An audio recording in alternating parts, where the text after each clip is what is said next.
بسم اللہ الرحمن الرحیم، شروع اللہ کے نام سے جو بڑا مہربان نہایت رحم والا ہے۔ ختم اللہ علی قلوبہم وعلی سمعہم وعلی ابصارہم غشاوہ ولہم عذاب عظیم۔ اللہ تعالیٰ نے ان کے دلوں پر اور ان کے کانوں پر مہر کر دی ہے، اور ان کی آنکھوں پر پردہ ہے، اور ان کے لیے بڑا عذاب ہے۔ اللہ نے ان کے دلوں اور ان کے کانوں پر مہر لگا دی ہے۔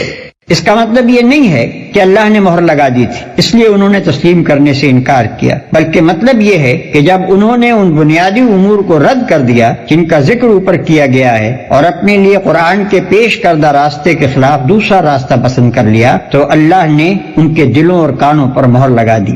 اس مہر لگنے کی کیفیت کا تجربہ ہر اس شخص کو ہوگا جسے کبھی تبلیغ کا اتفاق ہوا ہو۔ جب کوئی شخص آپ کے پیش کردہ طریقے کو جانچنے کے بعد ایک دفعہ رد کر دیتا ہے تو اس کا ذہن کچھ اس طرح مخالف سمت میں چل پڑتا ہے کہ پھر آپ کی کوئی بات اس کی سمجھ میں نہیں آتی۔ آپ کی دعوت کے لیے اس کے کان بہرے اور آپ کے طریقے کی خوبیوں کے لیے اس کی آنکھیں اندھی ہو جاتی ہیں، اور صریح طور پر محسوس ہوتا ہے کہ فی الواقع اس کے دل پر مہر لگی ہوئی ہے۔